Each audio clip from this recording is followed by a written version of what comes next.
Welcome back to another episode of The Radio Psychs, your premier podcast for insights into everything mental health. I'm Dr. Aaron Haddock. And I'm Dr. Rhonda Yu. We're psychologists who care about people and bringing science to practice. And we're so glad to have you join us. Please note that the information shared in this episode is solely intended for informational and entertainment purposes only and is not a substitute for professional medical or mental health advice, diagnosis, or treatment. Today's topic is overcoming negative thinking. Hey, Rondi, have you ever noticed how when driving, 99% of the journey may go smoothly, but if one driver does something rude or reckless, it's that moment that has a tendency to define the whole drive? It's like, despite all the neutral or even positive interactions on the road, it's that one negative incident that really stands out and can even impact your mood long after the drive is over. Yeah, I think we've all experienced this, and I see where you're going. I'll give you another example. Have you ever noticed how after watching or reading the news, it's the stories that are the most distressing or upsetting that tend to linger in your mind instead of the uplifting ones? Oh, yeah, definitely. It's like when you get feedback on something. You could get 10 compliments, but it's the one piece of criticism that we tend to ruminate on. Brandy, let's try to shed some light on this. Okay, well, there's probably two powerful psychological phenomena at play here: negativity bias and selective attention. Negativity bias basically just means that negative events, emotions, and information have a greater effect on our psychological state and processes than neutral or positive ones. Negative impressions are more quickly formed and more resistant to change than positive impressions. They tend to be more noticeable, have a stronger and faster emotional impact, are more likely to be remembered, and influence our decisions more heavily. And selective attention is an important cognitive process that allows us to focus on specific stimuli in the environment while filtering out others. So as a result, we tend to selectively attend to or focus on negative experiences and perceptions to the exclusion of neutral and positive ones. It can be like a spotlight on the negative that forces positive experiences into the shadows and causes us to continuously prepare for the worst, even in safe or benign situations. Exactly. And it makes sense from an evolutionary perspective. It's quite adaptive, actually. Paying more attention to potential threats or negative outcomes protects us from danger and increases our chances of survival. Yeah, better safe than sorry. Now, that's exactly it. It's sometimes referred to as the better safe than sorry information processing bias. Oh, interesting. But, this can also impact how we see others and, crucially, ourselves. For example, sometimes people develop a negativity bias toward their own abilities, which can lead them to selectively attend to any information or experiences that confirm their perceived lack of ability, ignoring successes or positive feedback.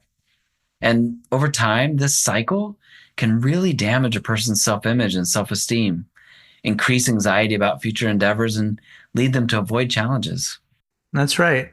It can create a harmful feedback loop that distorts our perception of reality and has profound consequences for our overall mood and mental health. Sometimes negativity bias and selective attention can develop into a negative thinking habit that can lead to severe rumination, chronic anxiety, depression, stress-related disorders, and even physical symptoms. So let's talk about what can be done about it. If folks find themselves in a negative thinking feedback loop like this, what can help? Well, simply recognizing the pattern is the first step in overcoming it.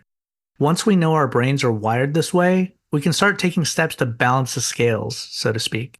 And the realization that we can direct our attention gives us a powerful tool for breaking the cycle.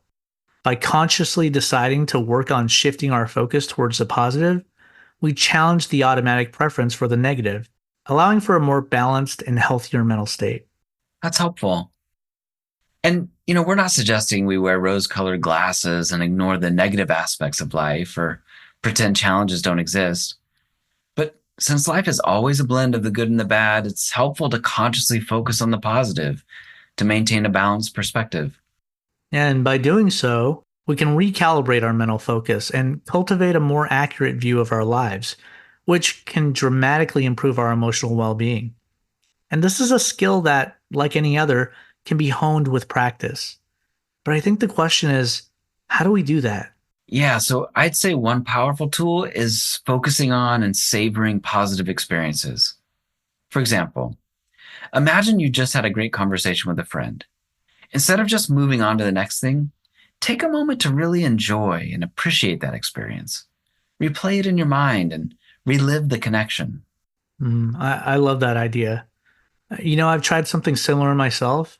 After a good day with my family, instead of just letting it fade into the background, I try to take time to reflect on the special moments. It's like pressing pause on the good times and letting them soak in a bit deeper.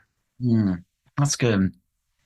And it's incredible how such a simple practice can shift our entire outlook. When we actively savor these experiences, we're not just committing them to memory, we're actually training our brain to look for joy, to hold on to it a little longer.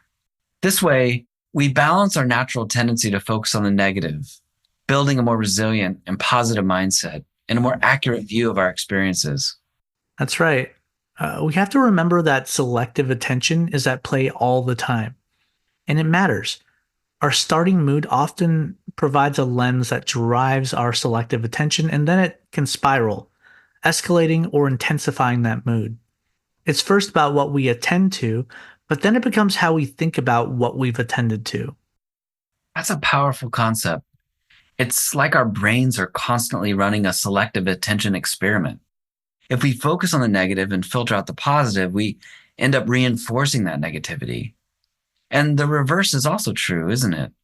By consciously shifting our focus to positive aspects, we can influence our mood in a more uplifting direction. Exactly. Selective attention isn't just a passive process, it's an active one. If we begin the day feeling down, we might unconsciously seek out experiences that confirm that mood and make us feel more down. But the reverse can also happen. If we start with a positive outlook, we're more likely to notice the good around us and get ourselves into an upward spiral. That seems like why it's so important to bring awareness to our mental habits. When we catch ourselves in a negative spiral, we can pause and ask, is this really the whole picture? Or am I just focusing on the dark corners? Is there evidence to support my thought? How about evidence against it? Am I over focused on one detail? What good things happen that I'm leaving out or not giving enough attention to? Yeah, that's where the real power lies, in the pause. That moment of reflection is our chance to tune into and potentially challenge how we're thinking. And it's this process that can sometimes take us in a more helpful direction. That's right. The crucial takeaway here is that we have the power to change our thinking. It's about being aware, catching our thoughts, and consciously choosing a more balanced perspective. And with that, we wrap up with another episode of the Radio Psychs. Thanks for tuning in. We hope this episode made a positive contribution to how you look at things. As always, take care and be well, everybody. Take care and be well.